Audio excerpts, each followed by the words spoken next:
আসসালামু আলাইকুম প্রিয় ফুটবল ফ্যান্স।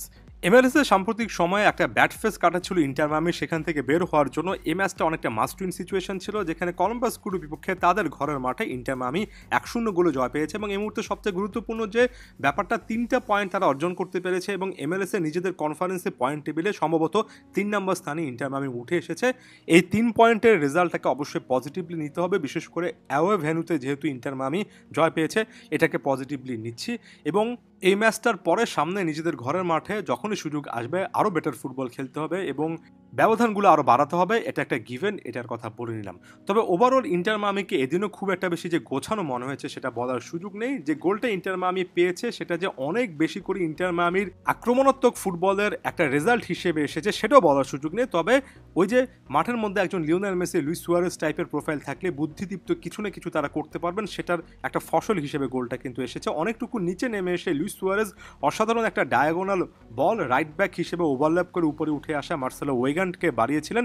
সেখান থেকে ওয়েগান্ট আর সময় নষ্ট করেননি, একেবারে ফার্স্ট টাচেই ভালো একটা হেডারের মতো প্রিপেয়ার করে দিয়েছেন বেঞ্জামিন ক্রেমাস্কিকে এবং ক্রেমাস্কি সে জায়গা থেকে ফিনিশ করে এসেছেন।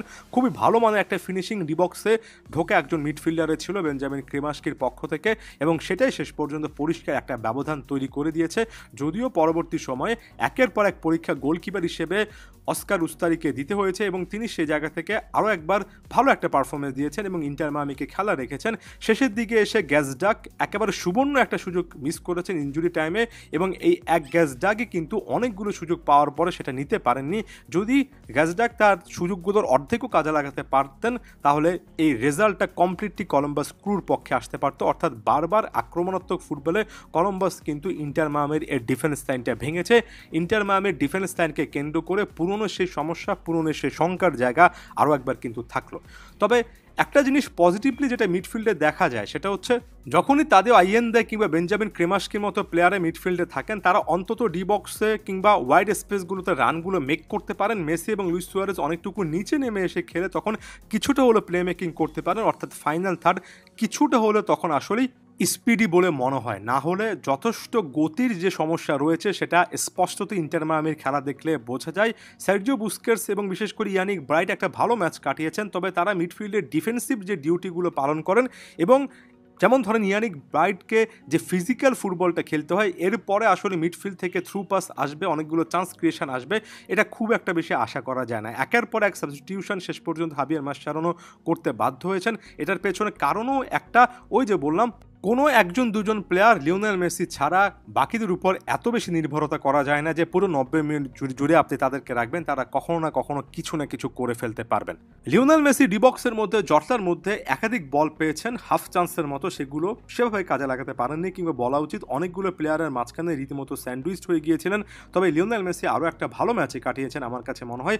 ফাইনাল থার্ডে ইন্টার মায়ামি যে খুব একটা বেশি গোল করতে পারছে না, সেটার কারণ হিসেবে ঘুরে ফিরে আমি মিডফিল্ডে একটা প্রোফাইলের অভাবের কথা বলবো। গত সিজনে বেশ কয়েকটা ম্যাচে মাথিয়াস রোহাসের মতো যখন একটা প্রোফাইল ছিল, বেশ কয়েকটা চান্সেস তিনি ক্রিয়েট করতে পারতেন।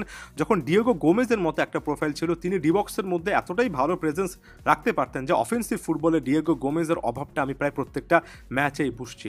এখন কথা হচ্ছে, হাবিয়ার মাসচারোনো কি ফাইনাল থার্ডের অ্যাক্টিভিটিতে বারবার করে লিওনেল মেসি লুইস সুয়ারেজের উপর নির্ভর করবেন? সুয়ারেজের সে একটা বুদ্ধিদীপ্ত ডায়াগোনাল পাসের ছাড়া আসলে খুব একটা বেশি অ্যাক্টিভিটি এই ম্যাচও দেখলাম না।